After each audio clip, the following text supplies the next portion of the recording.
Hello and welcome. This time without misfires like I did embarrassingly yesterday trying to stream the game. So welcome to a stream thanks to Banggood, which was arranged to them, in which I'm going to talk about 4 different pieces of technology that kept me sane. So let me just put some lights on to make it a little bit better, and we're gonna start. So yeah, that's so much better.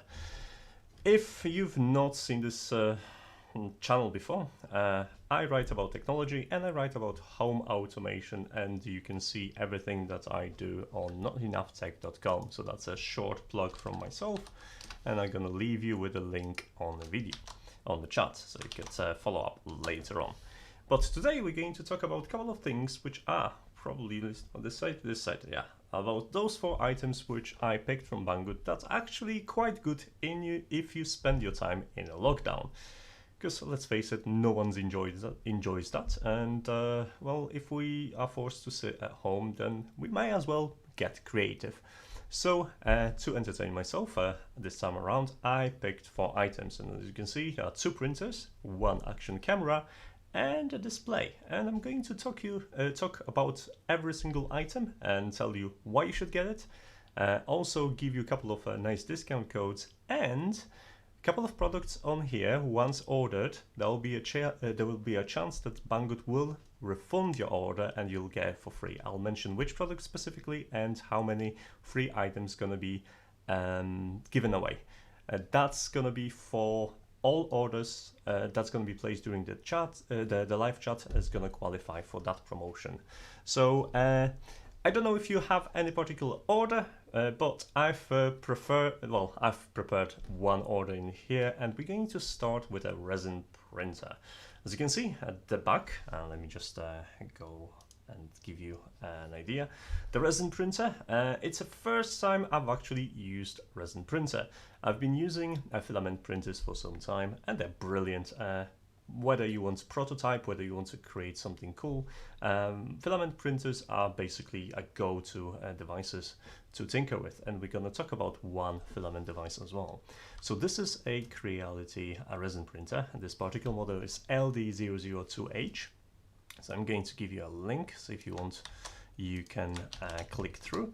So if we're going to look at the Banggood listing for this Creality printer, I have it somewhere here, right. So it's listed for $239 right now, and you get 21% off if you order it now. As far as the printing goes, it's pretty cool. So let's go there, and I'll show you the quality of the prints. And where is it? Here. So I've printed out, for your satisfaction, already printed out a couple of things. So this is the printer itself. It's basically comes assembled. So there is obviously UV cover. And there is a plate which you fill in with resin. I've got any cubic resin in here which you can use, and this is a basin itself, and this basin has been increased in size, and I'll give you an idea how big it is. Let me just grab a print bed from the other printer. So this is Ender3 I'm using, and that will give you an idea what kind of prints you can fit on the bed itself. And to assemble the printer, basically it comes pre-assembled, so you'll be asked to just fit in the vat, which you do like this. Level the bed, which is basically just loosen the screws that are in here, and then drive this down, and you are ready to power the printer on and start printing. Yeah, it takes a couple of moments to actually get going, but once you get in there, you've got a really nice touch screen which you can operate, and you can use stuff to obviously to level it. And other than that, it's really self-explanatory. Just put the USB device like this supplied with your sliced image, because those are taking a sliced image, and you'll be able to print it. So I've printed a couple of them, and do you want to guess which one is a resin one? Because I already processed them, and 3 of them has been printed on Ender3, and 1 of them has been printed on using this printer. And I've made it easy for this particular challenge because one of them sticks out quite a bit. So take a moment and guess. So you can start from left to right, and there's 1, 2, 3, 4, and try to guess which one is it. Maybe I should give it a little bit closer. I'll show you one by one. So let's start with number 1. So this is a... If you watch closely, you'll notice the lines from the filament printers, and yeah. So that's a filament one. This one, look at the ears specifically, you'll notice that you can still see a little bit of lines, even though I've tried my best to cover these with paint and to sand it down. But obviously for a complicated shape it was quite difficult. So this is obviously a filament one as well. And this one, you'll notice that the lines are completely gone, every detail is really nice, and there is hardly any marks on the figurine itself. And this is obviously a resin one. This particular one took about 5 hours to print, and it's a marvel to watch it print. Obviously it takes a long time, but the result is really amazing, and I'm looking forward to get these printed. And obviously this is last print, also done with filament printer. So, let me have a look at the chat as well. Hello to Mariusz. How are you doing? Obviously, the live stream is going to be about an hour, so I'm not going to print anything in particular right now, because we would only start the print and we'll never finish it. So I got a couple of pictures of printing process and how it looks like, so you could enjoy it. So let me look for those, and in the meantime I'll show you unfinished print, which it's in here. So let me just switch the cameras for you. So this is something I've started, and as you can see, it has a part that is already wrapped around it, so there are complicated shapes that you can do. This is, try to guess what it is. This is a spaceship. Can you guess which film is it from? Even though I've made an unfortunate mistake at the front, and I've not lowered the print low enough to kind of accommodate for that. They're supposed to be sticking slightly down, so you need a small offset. I'll show you how they look like on the resin printers. So let me get a picture for you, and I'll show you how it looks like, because it actually was quite cool to look at. Do I have a picture somewhere here? I'm sure I do.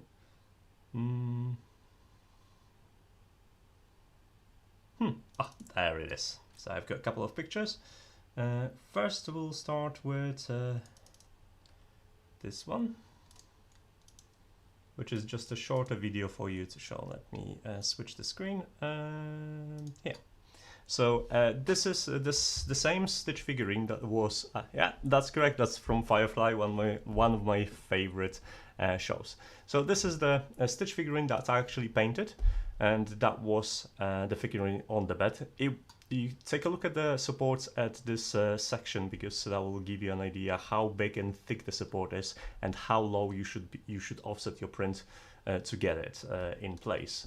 So other than that, it's really good. The first time I've printed something, I failed. I didn't set my slicer, okay, and well, it didn't stick to the bed, and the VAT or the arm basically pulled out nothing, and I spent about half an hour to clean it. Unfortunately, the 3D printing with resin is messy. So if you want a 3D print with resin, you'll have to brace yourself, because a cleaning process is complicated. Well, it's not complicated, but you're gonna need a bit of alcohol to clean the print out, some gloves, because the resin, it is not pleasant for your skin. It doesn't smell as much during the printing process, but once you start cleaning things up, it gives a bit of a smell. And lastly, exposure to UV light is needed to harden the print and process it. So down the line, you might be looking into getting a UV lamp for printing. So that's basically how it is. So with resin printers. So that's the LD002H version. So there is an R version as well, which has a smaller print size or VAT size. So that's the new and improved version, and I really like it. Maybe I'm planning something like printing a print every 2 weeks and painting it. So I would put up a selection or post of a couple of prints and figure out which one to pick, or let you pick a print and then paint it, since I have a degree in art, so I'm decent with painting stuff. Even though some of the figurines behind it were slightly rushed, they look decent. So that's in regards to the printer itself. Right, I guess that's okay for a printer. Unless you've got any questions, and I'm quite happy to answer them, just pop them in a chat and I'll be more than happy to advise you on printer. But if you want to grab it on Banggood, there might be additional code right now available as well, which is called this one, and you can use that for your resin printer. It won't lower the price right now because it's 21% off, and this is also 21% off code. But if you're going to buy this later and use this code, you'll get yourself a guaranteed discount. So I was unfortunate and fortunate enough that the Black Friday sale started earlier, and my discount isn't as impressive. Now, the second thing we're going to talk about, and this is something that I'm super excited to talk about, we're going to talk about Insta360 GO. And trust me, this is pretty cool. So I have an Insta360 GO with me, and I'm gonna start with putting this medallion on. I don't know if I should call it a medallion, but I'm going to put it on and then hide it under my t-shirt to kind of show you why this is really cool. Unfortunately, the camera itself came up in a really bad time. So this is the camera, and just to look how small it is. And that's what you do with it. You just put it under well, where the magnet is, and it sticks there and it stays. You actually, would you rather use a resin printer or normal one? It depends. Resin printers, they still have a smaller beds, and the bigger beds are more expensive, and they take slightly more time, but other than that, resin is really cool. And I'm going to print more often with resin if I'm not prototyping. For anything that I'm going to have iterations, I'm going to use filament printer. Once I finalize the design, I'm probably gonna go and print it in resin. So this camera is pretty awesome. It's not perfect, and it came out in a really bad time because we are all during the pandemic, we are on lockdown, we can't go and do amazing action shots. Now, I was really hesitating at first because a camera doesn't have any stabilization from mechanical standpoint. It offers only digital stabilization. And I know what you're thinking. You've got a phone with a digital stabilized camera, and you probably know how it works. You don't. You honestly don't. Now, previously I was taking pictures and videos using this. This is a gimbal from Xiaomi, and you can see it has a mechanical stabilization, which means you can get amazing videos. And I'm going to show you how cool the videos are taken by this gimbal first, so you could kind of have an idea how it looks like. So this is me just going for a cycle. So let's skip to like exciting bit where I go slightly quicker. As you can see right now, the camera on this footage is on my chest. So I have a chest strap, it's preset at pointed in the right direction, and I'm cycling. I'm cycling, I'm moving my body, I'm standing on the pedals as well, and I'm going quite fast, which means I'm pushing myself, and that's how the footage looks like. This road isn't particularly smooth either. You can see the how the tarmac kind of plays out, and it's not even. My steering bars are shaking, but the footage looks really amazing, right? But the disadvantage of this is it's bulky, it's fragile, because if I ever drop it or fall off the bike, that's going to be destroyed. I have no doubts about it. And even though I don't suffer much from crashes, I don't like taking it with me. Besides, it's big and it's uncomfortable, and I need a chest strap, and for the most part I look a bit of like an idiot. So I'm not taking it.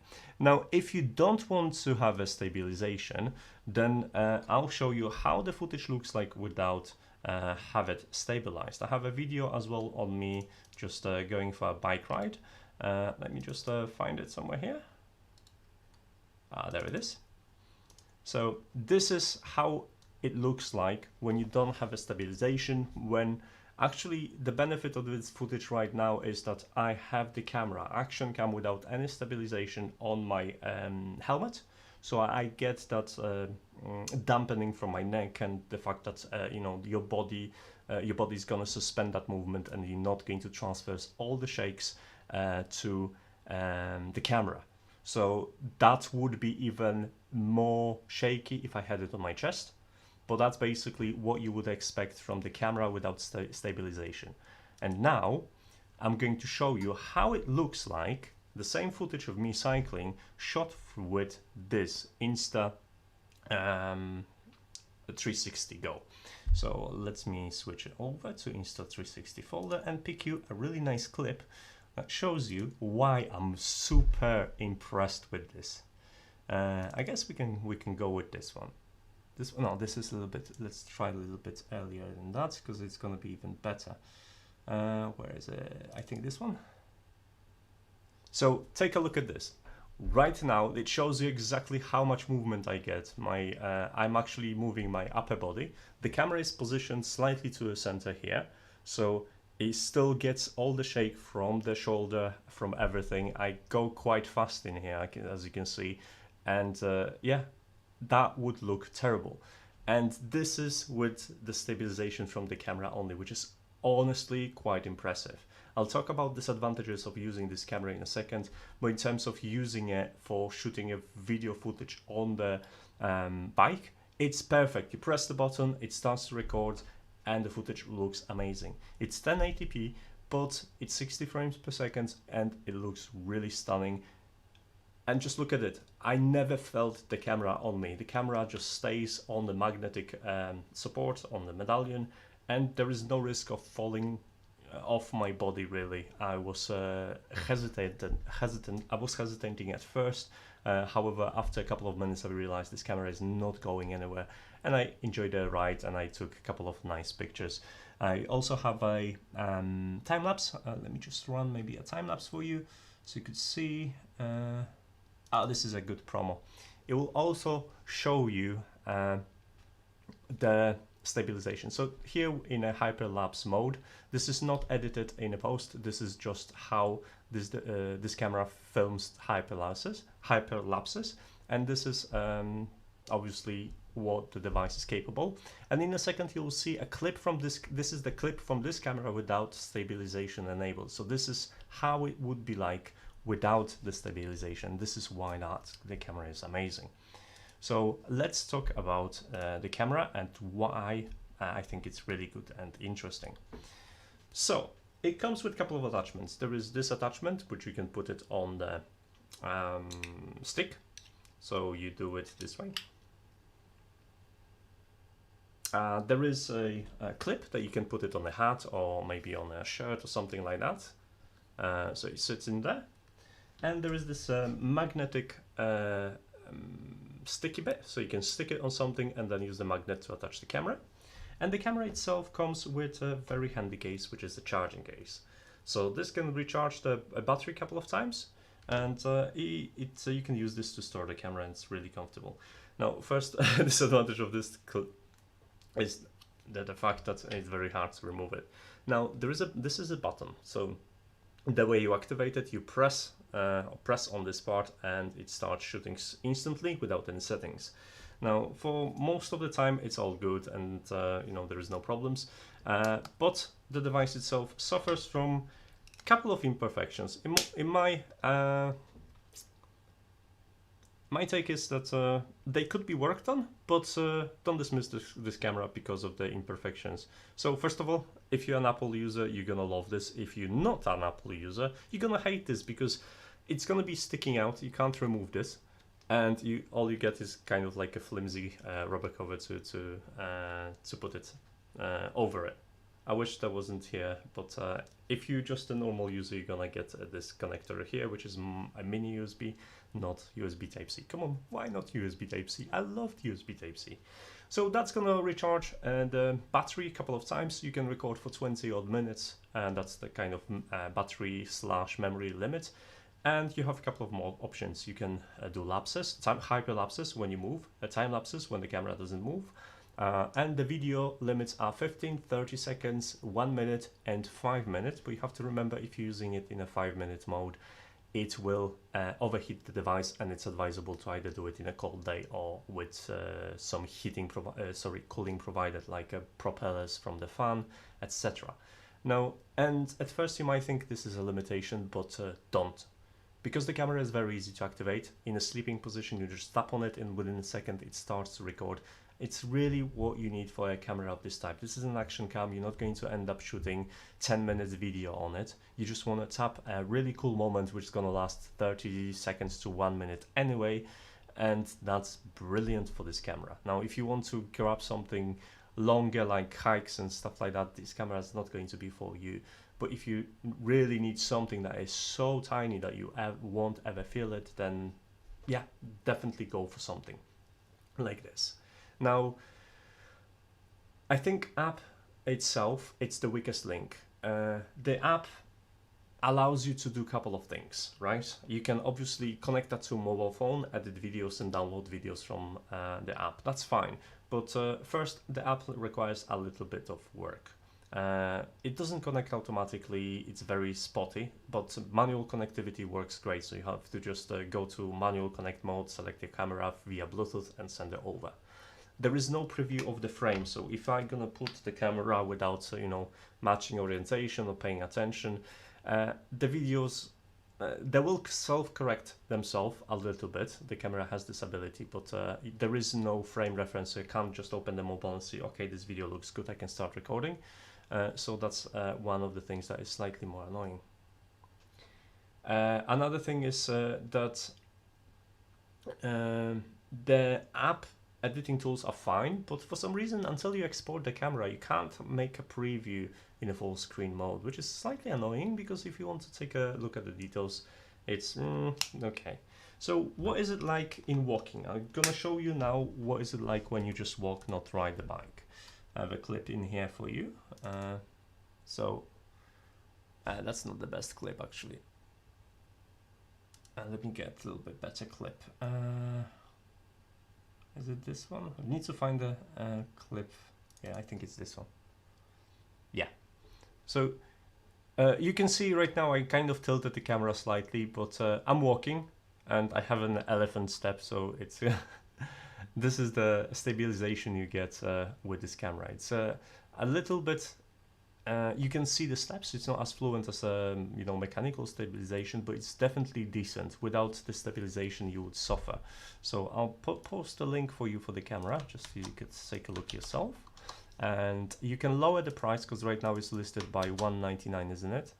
Yeah, $199, and you can lower the price using this code to $155. So if you want, this is this. And also, one thing I should mention, if you're going to make a purchase for this camera, one person that's gonna buy the camera during the live stream gonna get their order refunded by Banggood. They're gonna be picking at random, so obviously if you're lucky you would get that for free. But the deal is you have to place an order and you have to be ready to buy, and at some point they would refund you a purchase. So that's for a single unit. So if you're gonna go through with it during the live stream and I'll tempted you enough, then yeah, definitely consider that. There was one video I want to show you as well, which highlights one of the potential issues with the hardware. It's not an issue, it's a limitation really. Now, it's a nighttime performance. I've made a hyperlapse, and you can see right now that the image, oh, excuse me. Okay. So I've made a footage in here right now, which is at night. As you can see, it's very grainy and it's not pretty. And this is pitch black. As soon as we get into areas with lights, the image improves dramatically and it just looks so much better. As you can see, even between the lamps, it kind of dips down to a certain level when there isn't enough light, and that grain just instantly appears. And then I think this is something to do with the processing and how the kind of levels the image. So it isn't the limitation of the camera itself, it's just how it processes the image to get that smooth footage. But when there is enough light, especially when I go into like more populated areas, there is enough light to kind of support this. So let me just skip and show you. As you can see, it looks so much better in here. So that's basically the deal with this camera. I think I've mentioned all the limitations and advantages. But yeah, but if you're just joining right now, if you've just been put off by this footage, let me just play you once again a fragment of the stabilized footage, maybe this video. So let me get a different format, because you can change the format as well. This is 1:1 format, me cycling. Let me just show you maybe this one. Oh, there you go. So that was me just hitting a big hole. As you can see, it's just really, really nice and smooth, and that would be terribly, terribly shaky footage if I wasn't using this camera in particular. So it's worth actually considering. So yeah, I think, piece of advice. If you're gonna get yourself, honestly, first thing you have to do is just sit down and spend time on learning how the camera vibrates and learning what each color on here means, because you're gonna get confused, and I got confused at first until I sat down, went through the manual and figured out, okay, this color is for this. If the camera buzzes twice, it means it's turned on. If it buzzes once, it starts recording, etc., etc. And without much of an interface, you can get lost at first if you just playing with it and this is a new device, right? So yeah, I'm really liking it, and I'll be taking it each time cycling. One of the benefits, if you commute, this could be a really good device to capture people or registration plates of anyone that cuts you short, because it triggers instantly and you have to do is just tap on the camera and it will start recording. So it's definitely. How do I keep the camera vertical? Well, that's all you do. Honestly, I was cycling with the camera in here on the shoulder,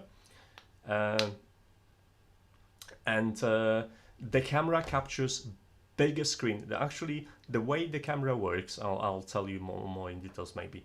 The camera captures much more footage than it shows you. So the footage itself, it's probably closer to a circle due to camera lens, but on the traditional cameras, this is cropped to a sensor. So you only see, you know, a specific format, and the rest of the footage is discarded. This camera actually captures a nearly symmetric image, so you can flip the camera like this or flip the camera like this, and it will be capturing correct footage for you because of the sensor. So, and then what they do, they process this, and they process the movement, and then they trim it to size. So you have a couple of options to trim it. You can have a 1:1, you can have a 16:90 in both vertical and horizontal for your footage, regardless of the original shooting mode. So if you were shooting horizontally or vertically, you can then swap, change the image around and have it in a different mode and export it, and you'll have a nice frame. So yes, it is self-leveling, so if it's slightly skews like this, it will compensate, but it won't do a mad compensation. So if you just joined, I'll show you, I think this was the video. Let me have a look. No, this is the time lapse. So no, I think that was this one. No, I've opened the same one. Come on, where is it? This one. So you can see in here, it is first of all, it was slightly on the angle at first, but then it kind of levels itself out as soon as the gyro kind of kicks in, and it's almost leveled in here. But yeah, but even if the camera is slightly twisted, it will do a quite good job. So if you want, it does a pretty good job at capturing the images. This is also the screen in here is slightly not sharp, not like on the other ones. If you're gonna go on my cycling videos, which is for example this one, you'll see that the image is much sharper. There's for two reasons. First of all, there's much more light. It was a quite dull day and quite dark in there, and I think the image quality suffered a little bit. But on the days which have a lot of sun, everything looks really cool. So for the size of this device, this is pretty cool, I have to say. All right, if you have any questions, just type them in a chat, and obviously I'll be more than happy to answer them for you. And yeah, Insta360 GO, every time I'm going to go cycling, it's gonna go with me, especially like I said, that you can take it with you in a box like this and put it on either this mount or the 2 other associated mounts. There is also like a sticker for car, which is in my car right now. I don't have it in here, but yeah, do I have a time lapse from the car? I think I have a time lapse from the car I can play for you as well. So this is really dual day, and I really like when I turn, when you turn, you will see the camera compensating from it like this. It's actually quite interesting. So yeah, it can work as a dash cam if you want to. I actually have a nearly got near miss. Is it on here? Let's see. Yeah, in here. The car nearly reversed into me. So I was quite lucky. I was prepared for this. So yeah, it's an interesting cam, and if you're looking for an action cam, I couldn't recommend it enough. Assuming that the limitations don't put you off. I love your channel, Prof. Helped me a lot with the home assistant. It works great. The colors of my lights change when I start Netflix. Hey, that's nice. That sounds really cool. I'm glad I could help. So, how's your pandemic, guys? Are you who's in a lockdown? You know, before we move into a next item, I have a quiz for you. Now, if you missed, previously I was talking about the resin printer. So let's jump into that screen for a second, where I can show you the resin printer in here. And I already spoiled the surprise and told you that this is a resin print. So since this is the resin print, it looks all nice. Let's give you a preview.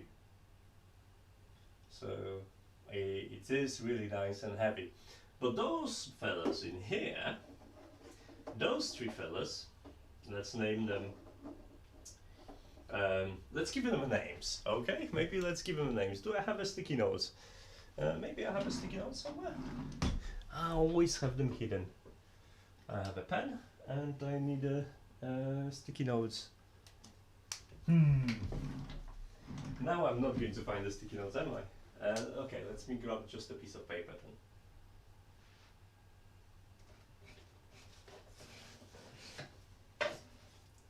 Okay, I've got a piece of paper, and what we're going to do, we're going to take a piece of paper, give them fancy names, and we're going to give them fancy names because we're going to go for the next product. The next product is Ender 3 version 2.0, and I'll tell you what's the deal and why I have 3 of them printed out. So we're gonna have stitch number 1, stitch number 2, stitch number 3. So with that said, I'm just going to position it nicely so you could see, and you will tell me which printer printed each stitch. I'll be helping you out by giving you a little bit more information and how the prints they look like raw like. But I've actually took my time and oh, you can't see the numbers. Maybe let's make a nice zoom so you could see better, and maybe let's add some lights. Ta-da! Now it feels like a cinema. Okay, I can go a little bit closer. And I'm gonna remove this one. Okay, so we have 3 different stitches. Now one has been printed on the latest Ender 3 version 2. So Ender 3 version 2, this is the next product we're going to talk about. It's an upgrade to Ender 3. That was my first printer, Ender 3, and I was super stoked to have it. I never had a 3D printer before, and I was super excited. I've learned a lot of things about 3D printing, and how to maintain the 3D printer and how they work in general. It's a quite interesting topic. So right now we can get that printer a little bit cheaper for 239. So this is a code on the screen and the link if you're interested. If you want, you can click through. And I've used 3 Ender 3 printers. I've got Ender 3, I've got Ender 3 upgraded, which I've introduced several upgrades, including new motherboard and etc. And I've got Ender 3 version 2. And those three figurines of Stitch had been printed with different printers. Now, I'm going to show you in details how they look like. I need a belt. I have a belt. I don't have a belt. Try to guess which one is which. Okay. I'm gonna show you a little bit in details. I have some videos prepared in here as well. So we're gonna go with stitch number. Let me just organize my videos so I could see sort by date.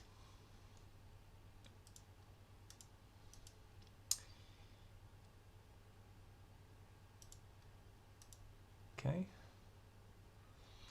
All right, so let's take a look. So the first one looks like this.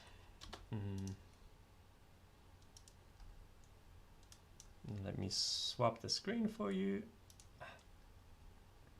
So this is the first. This is the stitch number. I'll tell you in a second. This is the stitch number. I know how to recognize them. It's very difficult. I've made it quite difficult, but.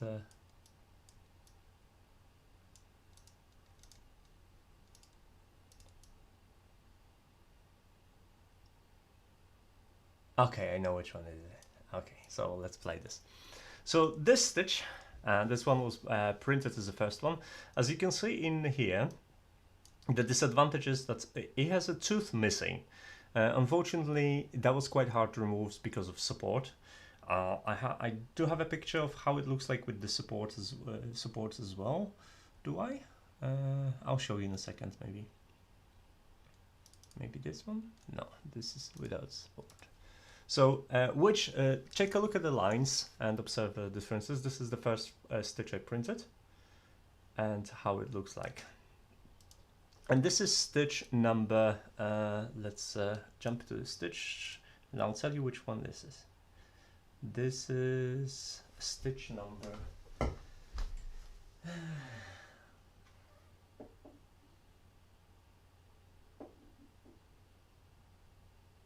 Yeah, this is stitch number 1. So this is the stitch number 1.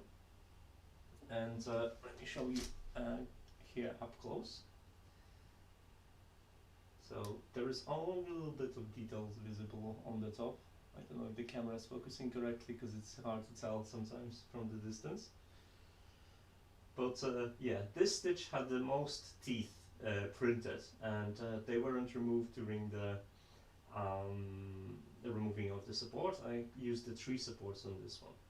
Now the second stitch I've printed, so the stitch number 2, is looking like this.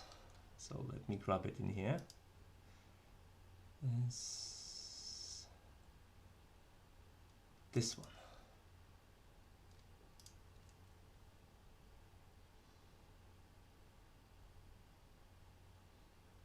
So this stitch had some problems with these, like a bigger teeth. There was a shifting layer, if you can see in here.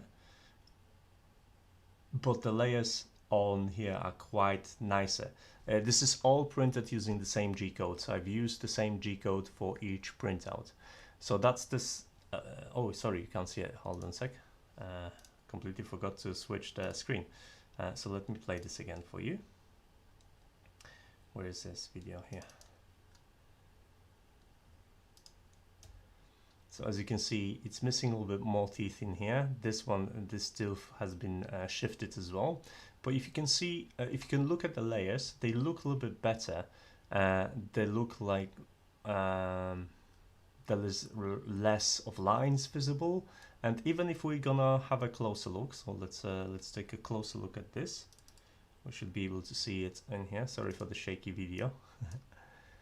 No, this is a problem with the tooth in here. But the lines itself are very fine. This is 0.1 in terms of resolution. It's a couple of scuffs, but mostly caused by support. There was no any support at the back, so you can see the quality. And that's the stitch number 2 on our display at the back. So let's go now. I'll show you the stitch number 3. So this is the stitch number 3. As you can see, the lines are quite visible on this one. So those are the thickest lines, even though the resolution is the same. So it's 0.1 resolution as well. The speed was the same. Like I said, I've used the same G-code, the same filament on each printer. So this is the stitch number 3, and you can clearly tell that this one is probably the worst in terms of performance of the print. And care to guess which one is which? So which printer I've used? I've used, like I said, Ender 3 without any upgrades, and 3 with changed. What I've changed? I've added Octoprint, I've added a new motherboard, I've added dual extruder, geared extruder. I've added, what else I've added on this one? Touchscreen, Bluetooth, sorry, no Bluetooth, BL Touch, and a couple of printed modes. And lastly, the Creality printer and the, what is it called? V2. So let me put the star of the show on here, and I'll talk about that printer in a second. I'm not going to need the resin, just going to need this.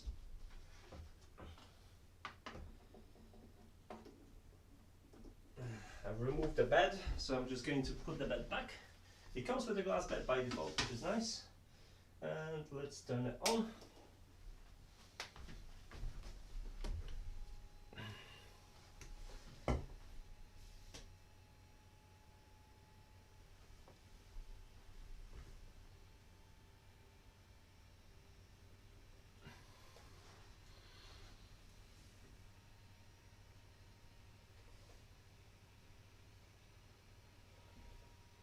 So this is Ender 3 version 2, and let's talk about a couple of things. First of all, it's an upgrade to existing Ender 3, and I've not realized how much you're getting with the V2. Mostly because I've upgraded mine, and for a long time I've not seen the original Ender 3. Now, if you run them by side by side, you'll quickly notice the differences, and I have them actually side by side in here, so I can run through different differences with you. So let's do this first, and then I'll tell you which print is which. So you little fella go here, and I need a little bit of space. I think I should be able to do it. Yeah, okay. Hopefully nothing's gonna fall. So the obviously it's the screen. It's completely different display, form factor, and it's not touchscreen, which is the most disappointing bit, because let's face it, it looks like you want to touch those things, and unfortunately you just have to use a knob to scroll through. I hope there's going to be some modes that's going to provide touchscreen interface, because the touchscreen is so comfortable, and leveling the bed on the interface like this, it's so much harder, even though it's slightly better than it was before. So this is the interface, how it looks like. It's really nice. Excuse me. It's really nice, and the device comes with actually 32-bit support, so it drives the motors quieter and more accurately. So that's the major advantages over the Ender 3. Now, apart from aesthetic changes, there are a couple of things. First of all, entire front has been redesigned, where the motherboard stays in the same place. This compartment has been basically redesigned, and you have a drawer here, so you can store your stuff. At the back, the brick is gone.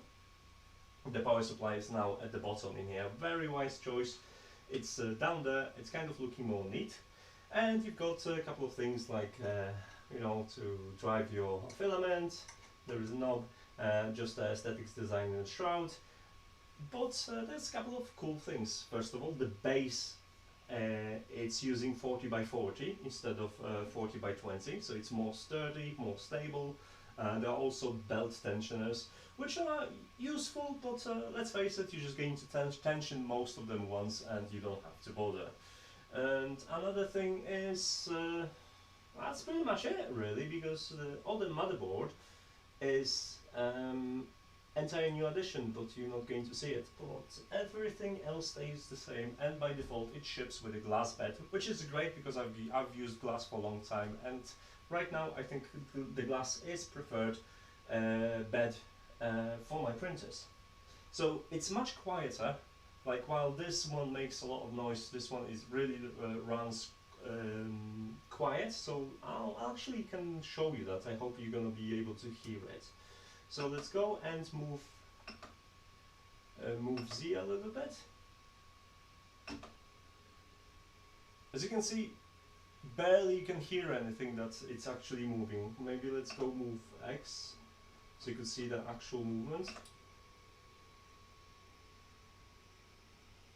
Well, if I was doing the same with the original Ender3, it would be, you know, making the typical squishing noise, like, and it's really annoying when you print. So it's so much more quieter than the previous generation. So if you're printing at home and you don't have a separate room, then you're gonna definitely be very happy with this. Now, would I recommend Ender3 V2 versus Ender3? Now, there's a difference in price because you can get the original Ender for much smaller price, and you'll start to think whether you should. If this is your first printer and you want to get started and you're on a budget, then yeah, probably Ender3 makes sense because you're gonna get that and you can pick what parts you want to upgrade later if you need to.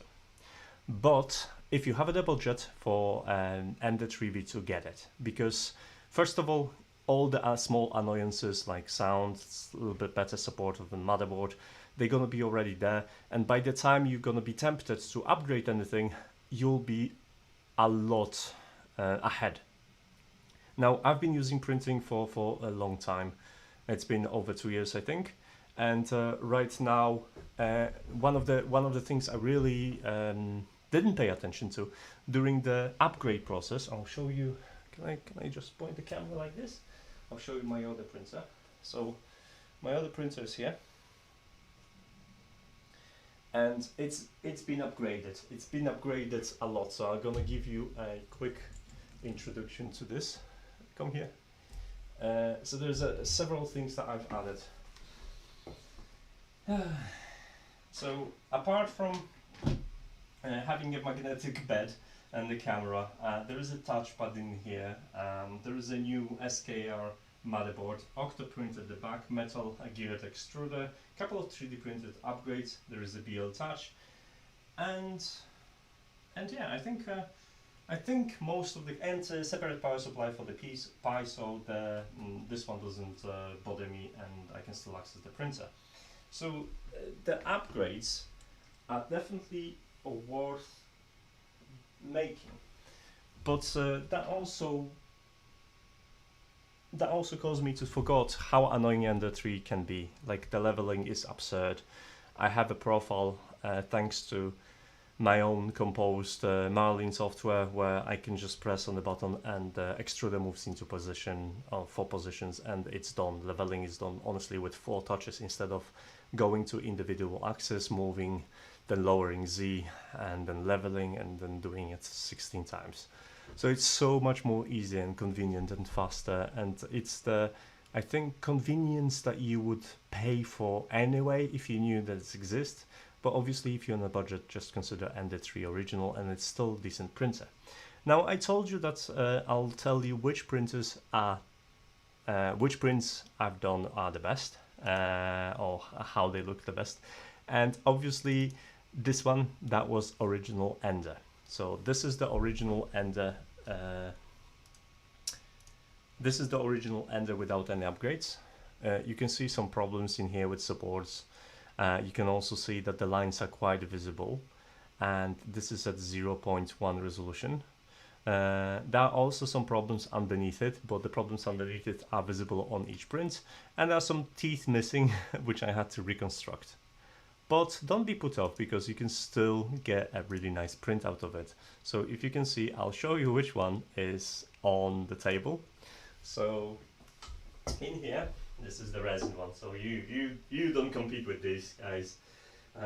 This is the one. Hold on, let me double check. Yeah. Huh? Now I'm confused. This is the one. So with little bit of work, you can actually create a printout on the original Ender3 that is almost unrecognizable. Now, I've spent time sanding it down, priming it, painting, and fixing the teeth with some wood filler and files. But you have to say that even comparing to a resin print, it looks pretty decent. Granted, I had to spend more time with the filament printer than with the resin to process and make it look nice, but the final effect is definitely worth considering. Now, the upgraded printer, let me take a look. I know what to look for, so it's easier for me.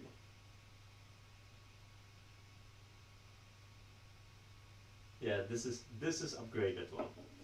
So there are much less problems with teeth, and there's also more even print. I'll show you in a second how it looked like naked without any paint on, but it's almost undistinguishable from the Ender version 3, which means the guys actually did a really great job with the motherboard and the system overall. And despite all their physical upgrades, and the 3V versus 2, it's a really decent printer, and you will get that performance if you upgrade the motherboard and a couple of other things on the original printer, which can raise the price to Ender 3 version 2.0. So in my opinion, if you want to get the best out of Ender, you can go straight for the Ender version 2.0, because well, let's face it, you won't have to do all that hard work, and you will be able to simply enjoy really quality prints. And I'll show you how they look like in detail so you could see it. So let me just fire up a print from Ender 3 version 2. So that was from the version 2. As you can see, it looks really nice. The layers, sorry, this one? Yeah, it is, yeah.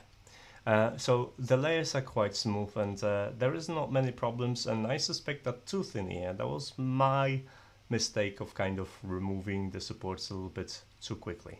And the upgraded one, it's here. And even though it looks slightly smoother, the differences are so minuscule that they're worth ignoring, and I had slightly worse performance with my teeth. So I think it's definitely worth considering getting Ender V2 and then maybe getting BL Touch just to make the leveling a little bit easier. But that would be pretty much everything I would need to do. Then plug it to a Octoprint and you are good. Okay, let me check comments, guys, so I could answer some questions.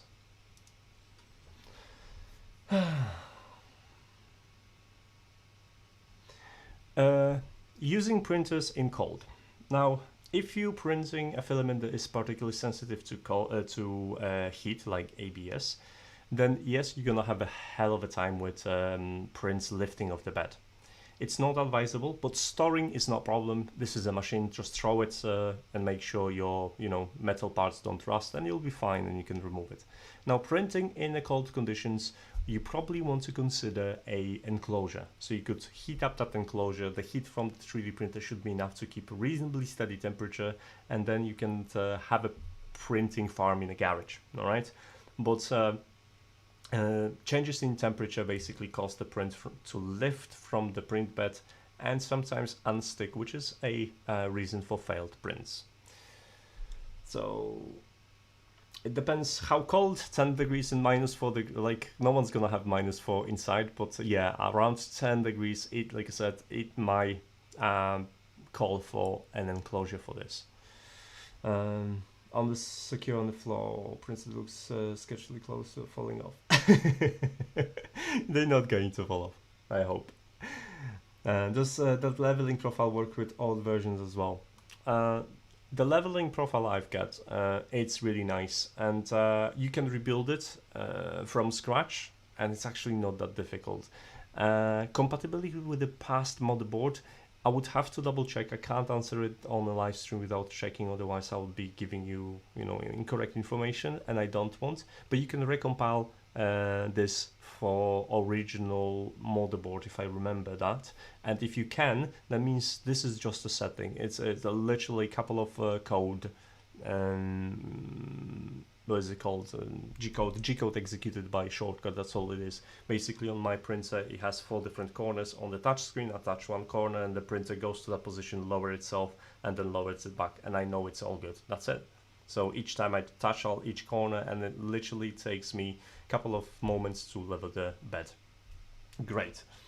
Now probably temperature from 15 to -5. Like electronics, as long as you don't have, if -5 really is an option, then electronics would last as long as the humidity is great. So if you provide a dry environment, your electronics shouldn't be really a problem, but you'll have to control humidity to make sure you don't get damp, and that damp doesn't, affects it. Because if you're gonna put something hot, because this is hot, in the temperature of -5, then all that vapor from the air and everything is gonna start creating dew points on your elements and creating water, and that in turn can create shorts. So that's gonna be a problem you're dealing with. So yeah. What else we have? Damn, I really need to upgrade. If you have an Ender 3 V1, best upgrades you can do, that's 2 upgrades I would strongly recommend. First of all, get yourself a different motherboard. You will appreciate the silence. Honestly, SKR 1.2 for Ender 3 is brilliant. It costs around 29. I can give you a link. Let's go and give you a link. Let's be nice. I've got it myself for a couple of pounds, and it was definitely the best upgrade that I did.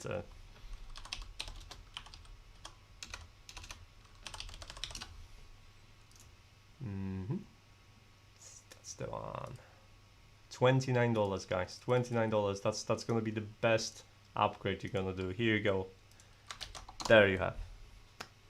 So that's for the SKR Mini for Ender 3. So that's gonna be the best upgrade. Now, another thing is, I would go for touch screen before I go for BL touch. Now everyone thinks they're gonna get BL touch and yeah, I'm done with leveling. No, it doesn't work like that.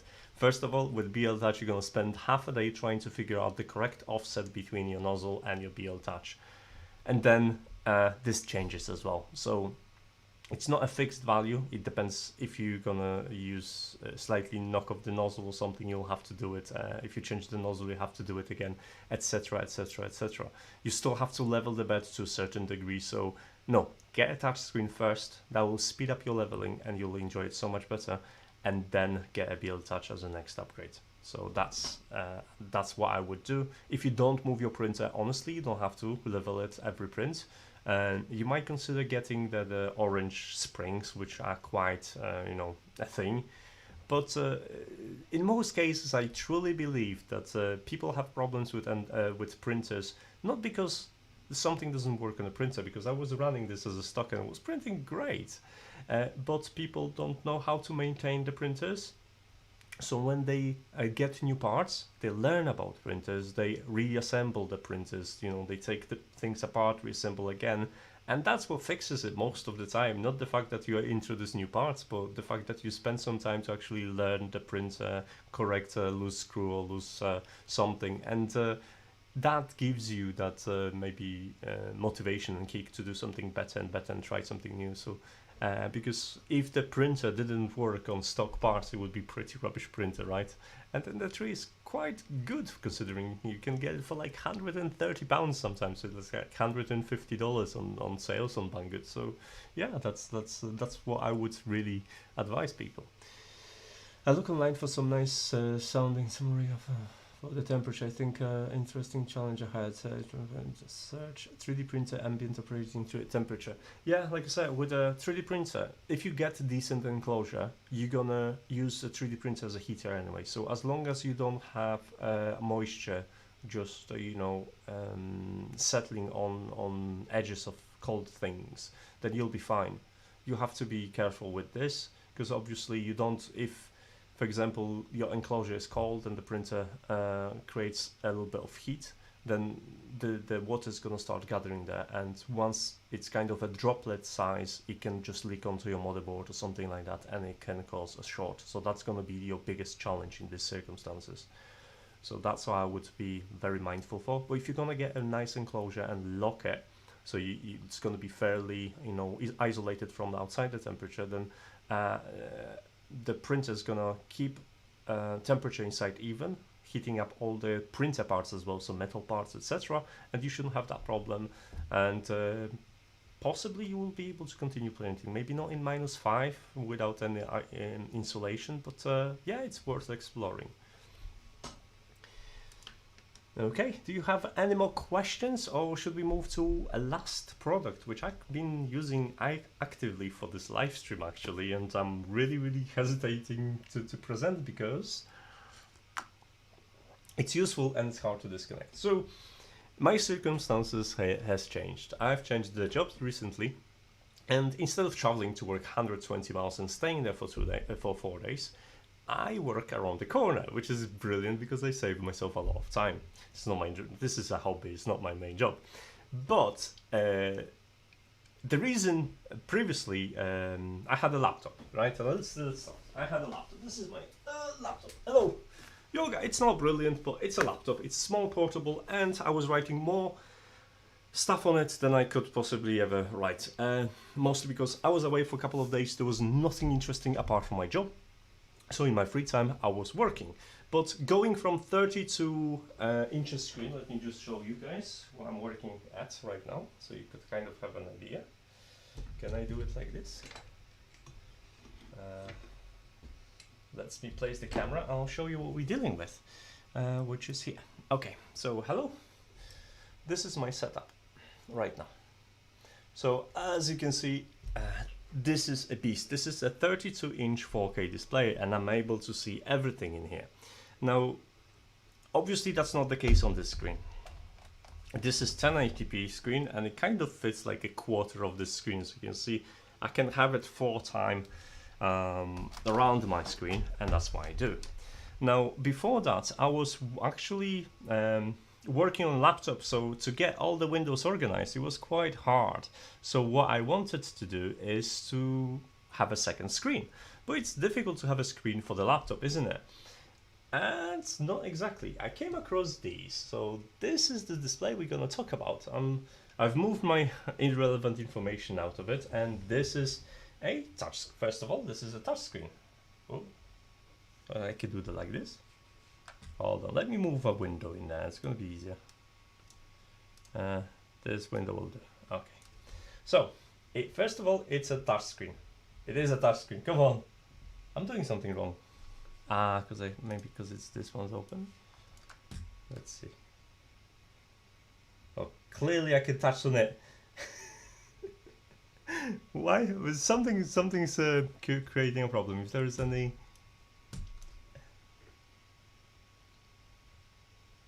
Something's creating a problem.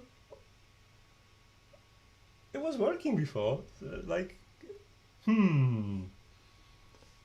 Right, because I can see definitely stuff changing on, I can see stuff changing on my screen right now, so it's definitely working, but why it's not, let me just duplicate the window, right, again, let's do the extend,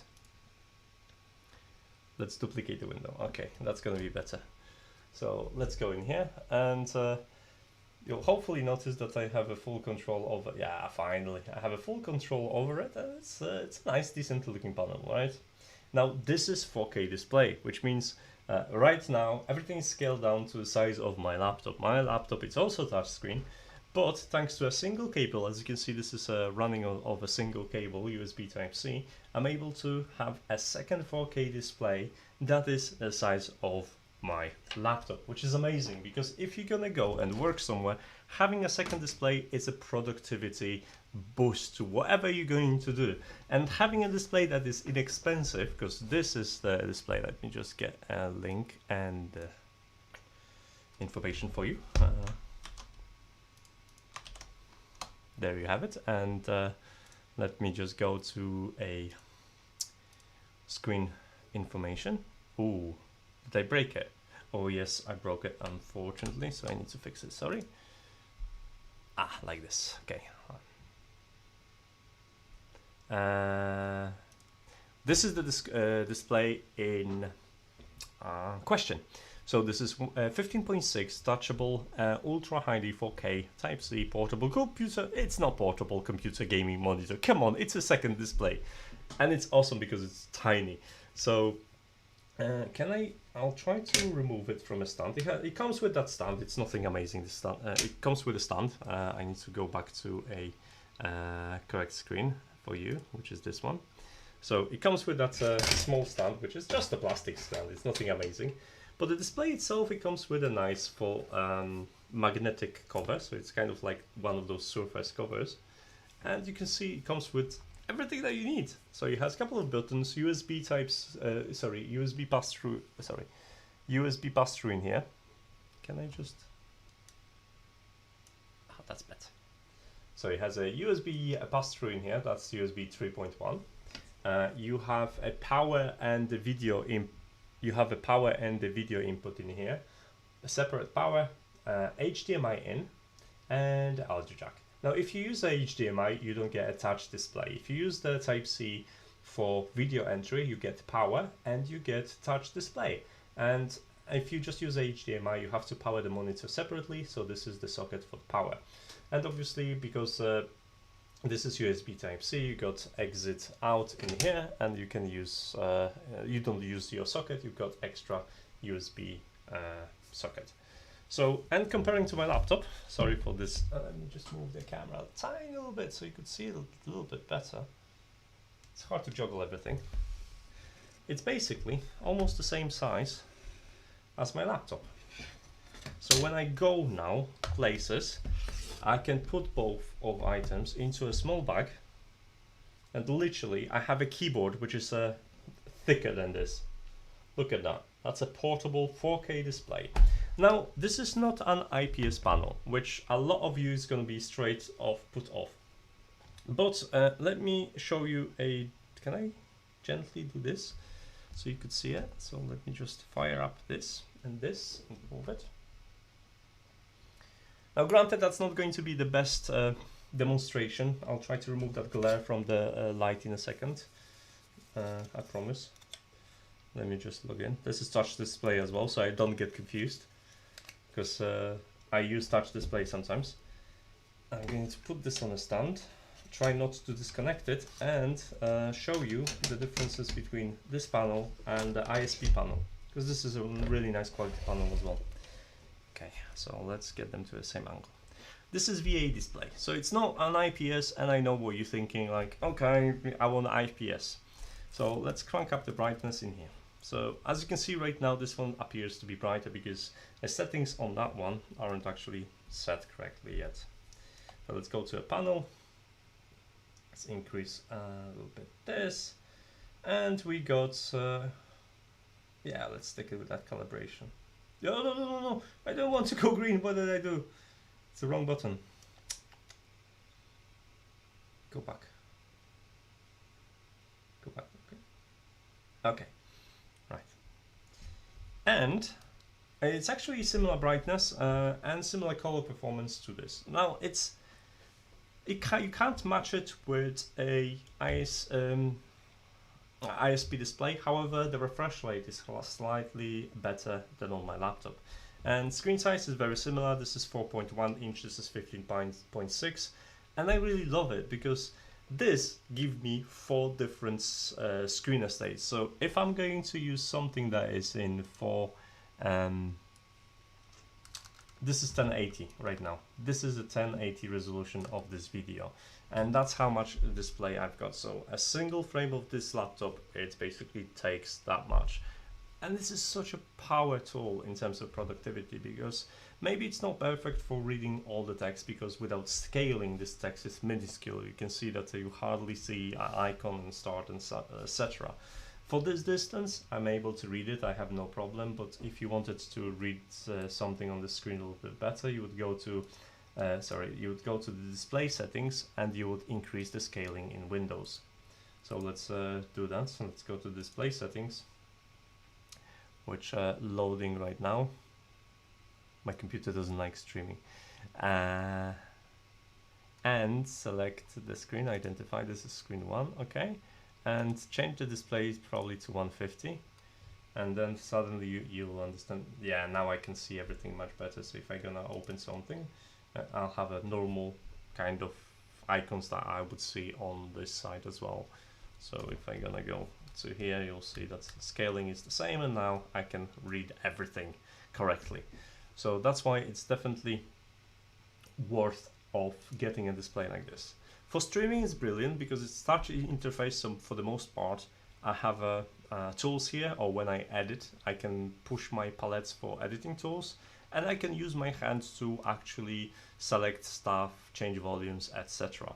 It takes a little bit of practice to do it, but it is possible, and I'm actually enjoying this workflow. And having a second display when you're going around is great, especially if you have a USB Type-C port. Now, I do have a USB Type-C port, but it is DIY, made for charging, and unfortunately I limited to use via HDMI. Now, my next laptop is gonna have a proper USB Type-C, so I'm not that bothered, but for now, I'm really happy that I have this as an option. So whenever I can go, I can just pack a second screen, and suddenly I have 4? Is it 4 displays?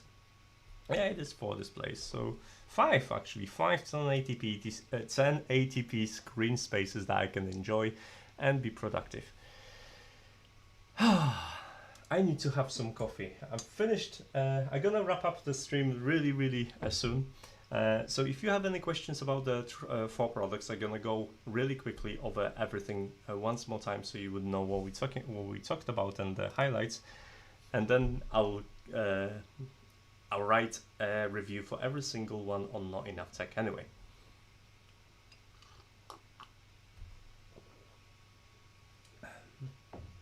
So yeah, big IPS display. Yeah, IPS.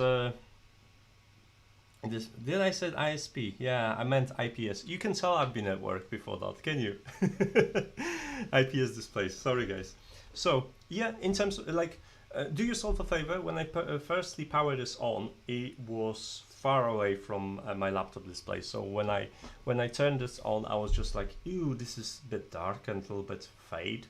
But as soon as I started to play with settings, I managed to get it to on pair with my laptop, and I was quite happy with this. So don't get put off by default settings. They not really set correctly, and the display is brighter than my laptop, which is what you need when you're working away. So you need a decent brightness to be able to see your work, and if it's brighter than your laptop, then you won already. So that's the case. And just a bit of a color tweaking just to make sure you have correct settings. Now, there are a couple of settings in here. Can I let me just do it like this. So if you go to modes, you can operate with buttons, not only, but it's so, if you have a monitor, you know how everyone hates these displays, right? And it's so nice that you can actually use these with touchscreen. This is so much better. Like on my big display, I have buttons in here, and they are just a nightmare to use. And when you have them responsive to your fingertips, then you can do whatever you want. So you can change the color temperature in here. So you can set it by user, you can set it by presets. There are presets as well, so you can flip it upside down. There are some auto HDR settings, etc. And there are some FreeSync enable, disabled, and change the inputs as well. So you can use, oh, actually, you can take both USB types here, apparently. Oh, that's interesting. I wasn't even aware of this. So back to options. That's nice. So I have something I've discovered, and it's running in 60 Hz as well, so it's all nice. Yeah, for the price that is listed, it's actually worth considering, because I've paid for my big 4K display, which is this one here. I've paid £420, and this one on here is £230. So that's more or less the difference. You are looking at the 4K displays and obviously this is much smaller, portable, etc, etc. Speakers aren't amazing, but it has speakers, so you know, it's a portable display. I don't expect that to have a decent speakers. It's nice to have a sound, but for the most times I'm using Bluetooth headphones anyway. Okay, so let me put that back to where it belongs. Hide my laptop, throw it in the corner right now. Hopefully it's gonna get broken and I have a need for a new one. That's how I purchase any items. So yeah, touchscreen operated OSD. Yes, OSD via touchscreen is the best thing ever, because why I don't get this, you know, especially if you have like fancy options on your monitors. Like sometimes you have like those grids that help you, I don't know what for, but or picture-in-picture mode, etc. And you have to go through like 7 different button presses to access of the buttons that they are not even labeled. Like I'll show you what I'm really annoyed with. Hold on, let me just get the camera in place and I'll really show you what I'm annoyed with. This is an expensive monitor, right? Okay, expensive for my budget, but this is what I get. See here? This is how nicely the buttons are labeled. I know at least what this one does. This one turns on HDR mode, right? And this is big as the dot. I think it is a power symbol, so this one is a power. But these, I haven't got a clue what they're doing.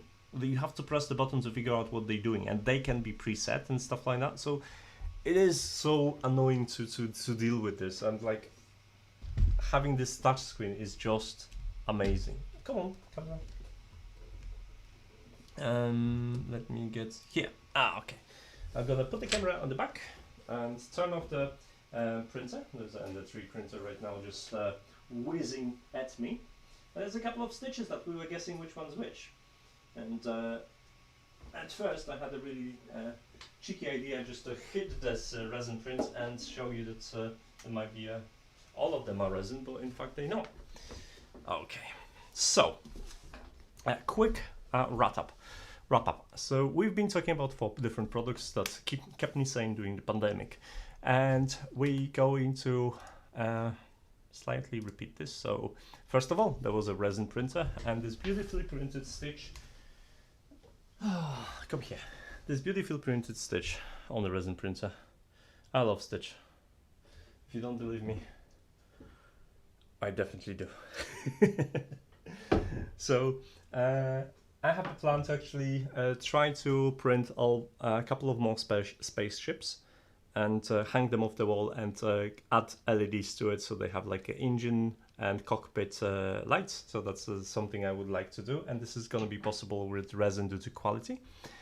So hey, thanks thanks Lee. Yeah, it's all my degree, like I've got a fine art degree, all my degree got poured into that paint job.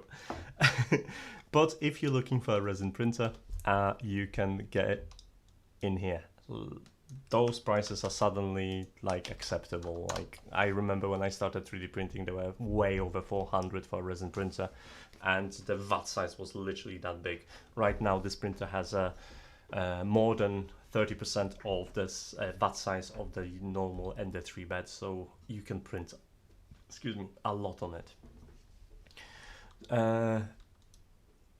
Second of all, there was a second printer, which was version 3.0 Ender, and I talked about the upgrades you can get if you have an Ender 3. You will be looking into a motherboard. You'll be looking into probably maybe BL Touch or dual extruder, etc., and maybe a glass bed upgrade, which would put you on a level with Ender versus V2, right? And in my opinion, if you're going to upgrade the existing printers, fine, you're gonna enjoy it, you're gonna learn a lot of things. But if you don't have a 3D printer and you want one, a V2 is a really good option if you're just getting started. Right? Later on you can change a couple of things, upgrade a couple of things, but I think it's much better than if it's obviously in your price range. If you want it access the printing as cheap as possible, go for Ender 3, and with time just buy one upgrade after another until you get it to a level. But I think with my prints, I've proven that these printers upgraded Ender3 and the V2 are on a very similar level, which means there is a gap between Ender3 V2 and original Ender. So that's the second item. Third item was the Insta360 GO, and amazing stabilization. I can't promise you how happy you're gonna be with this. So this is the medallion, and it's a really clever way of wearing a camera. I'm keeping it on my body for most of the time when I'm expecting something cool to happen. So you just put it on the magnet, and I was cycling like this and without risking of losing it. That was amazing. Press it to record it, done. And how good is the footage? I'll show you again. One more time again. Maybe a little bit different cycling. Maybe this one cycling. Oh, I've got actually, this is without stabilization. Sorry, this is without stabilization. So this is how this camera perform when the stabilization is off, right? And this is a very similar fragment when the stabilization is enabled.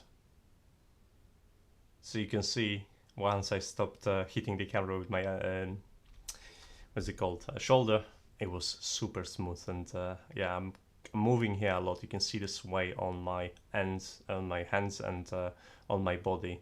And actually I'm giving it the best go on that stretch, and the footage is absolutely fantastic. So that's the Go. Now I've promised that's going to be a couple of products that you might actually get it refunded. So the Insta360, one person, if they order during the live stream, they will get it refunded.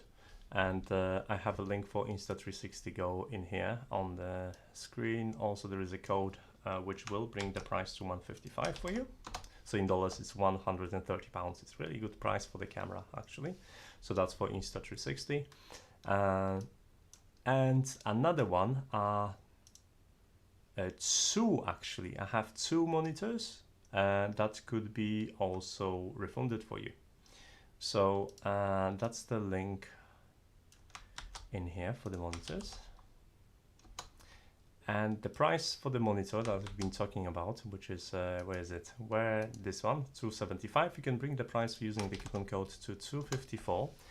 And two people that would order this second screen during the live stream would get a chance to get the screen for free. So Banggood said in an email to me that in total 3 people would get their order refunded. So you'd have to place an order and pay for it first, and then the 3 lucky people would get their orders refunded. That's 1 for the Insta360 camera and 2 for the BlitzWolf 4K portable display. So if you're lucky and you want to get yourself a present, you might be able to get it for free. Who knows? So yeah, I've been enjoying stuff during the lockdown for many reasons. That gives me a motivation to go places, even though the weather is really bad and we are only allowed to go for short walks and exercise. I've been trying to take advantage of this. I've used it at work a couple of times. I can show you what I do at work, and I do really cool stuff. So where is the video from work? That's gonna be fun. So let's. This is something I'm currently working with. So this is a Mitsubishi arm. Oh, you can't see it. Sorry. Let's turn back. So this is from my work. This is was introduction to a Mitsubishi arm, which I'm going to use on one of the products, robots I'm working on. So you can see that it's just below my neckline because that was my tag lanyard, and that's just basically snippet at work. And I'm just about to get a big controller for this arm. So yeah, that's fun. That's what I do for work, and I carry camera with me because it's very useful to capture a couple of fragments or project snippets, and I can share later at work. So in this position, it's very easy. I've noticed a problem. I press the button, it's recording. Done. So no problem, Roger. Thanks for watching. So that's one of the things I really like this camera for, but obviously that's going to be my favorite cycling camera. Now, over the next couple of days, I'll be writing individual reviews on NotEnoughTECH.com. So my website is NotEnoughTECH. Let me just get you a link. If you're new to the channel or to me and you don't know what I do, I'm a robotics engineer for Labman, and also I'm a passionate person about tech and home automation. I write about home automation and different things that I use at my home to automate things, from lights to small motors carrying curtains, etc. So over the next couple of days, you'll see detailed reviews of each individual item and what I think about it, what I think is cool, what I think is not so cool. And you can also learn how to automate your home with me and how to use your fonts to, to create something cool. I enjoy Node-RED in particular. I have various problems. I've solved various problems for home automation for Node-RED. Node-RED is a standalone system, something very similar to Home Assistant, but it's much more flexible. I know Home Assistant is very popular, and personally I don't use it because I never found a limitation in Node-RED. So I have a beginner series introduction to Node-RED automation. It's a very awesome tool to automate everything, and basically it does everything that Home Assistant does, plus a bunch of everything else. I often find myself asking people how to do certain things. I often found myself, I can't speak anymore, sorry guys. I often come approach and asked about Home Assistant, how to achieve certain things, and Node-RED is a fantastic tool to integrate if you're already running Home Assistant, so you can run both things alongside, and then once you get better at Node-RED, I don't think you would go back to Home Assistant. So yeah, you can learn about me more on the website if you want to. A couple of fun, so did I place the link? No, but I will give you a link. So this is my website, and you can read more interesting stuff I do. I can show you how to make Alexa do things, or how to get automate your kettle, and a lot of fun things that I do over the time, or how to play a game using a wall controller. It's one of the things I did.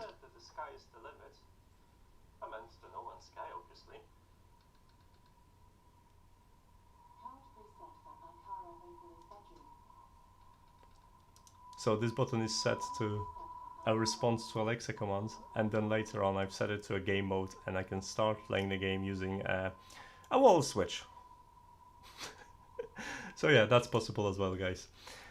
Right, everyone that's gonna order anything through the links I've mentioned on the live stream will be contributing towards my earnings, so that's a full disclosure. Although I've not been paid to promote any of the items, Banggood has sent me the items for free, so I didn't have to pay for it, but I have exclusive right to say what I want, so I can blast at the things and discourage you from buying it, or I can, recommend you to buy it. For the most part, I get to pick the stuff I'm interested in and I think it's good, so it's very rarely that I end up with items that I don't like, or items that I have to bash because they are bad.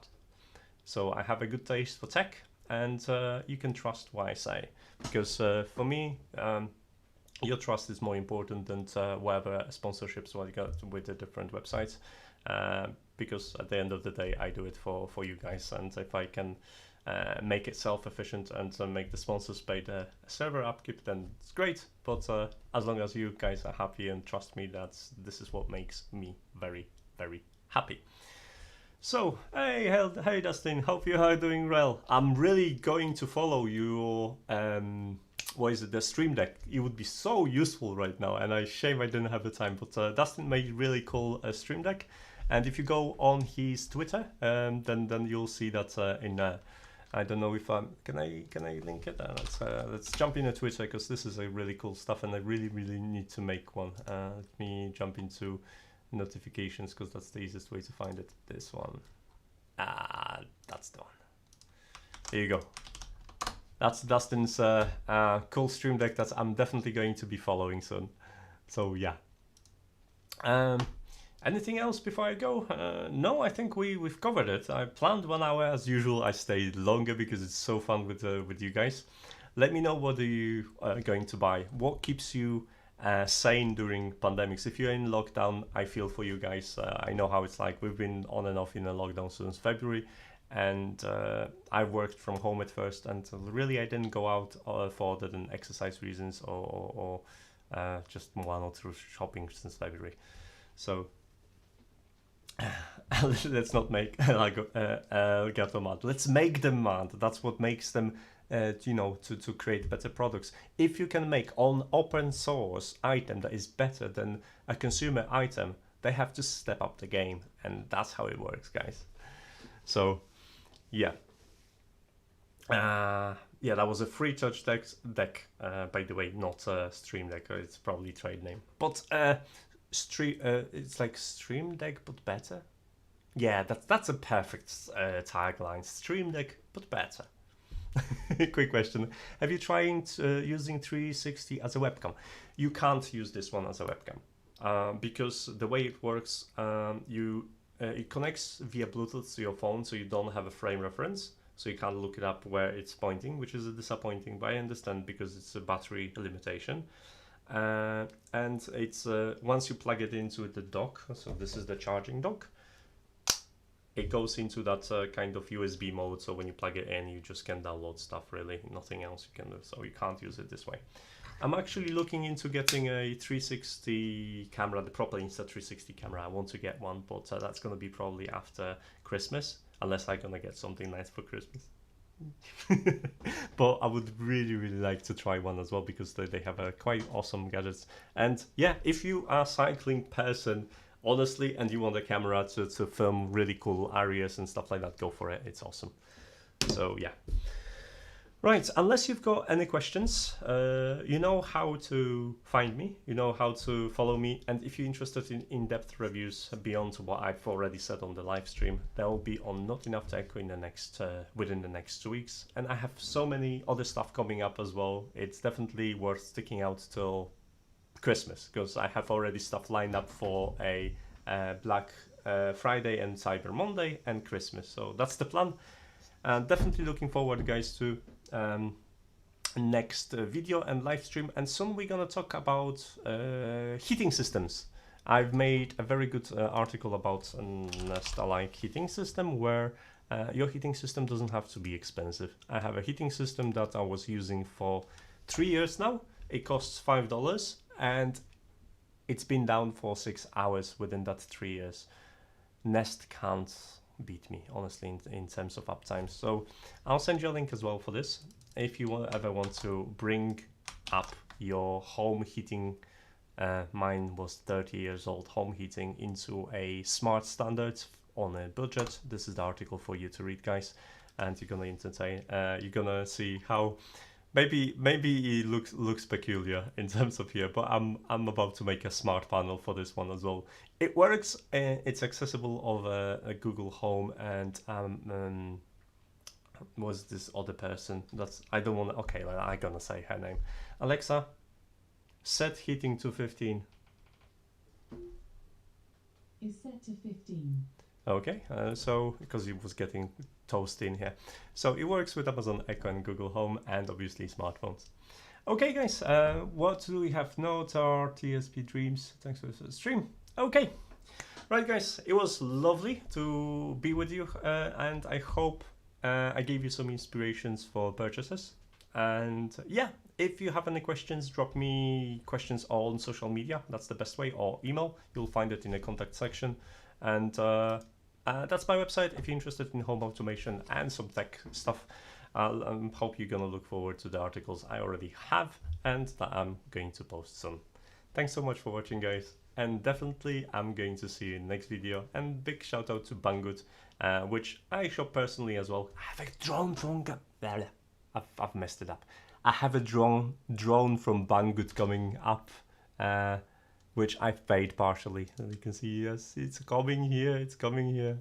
So I'll be talking about drones soon. Take care. Bye. Okay, this is how every live stream ends. How do you end this thing? There's an end stream here. Bye, guys.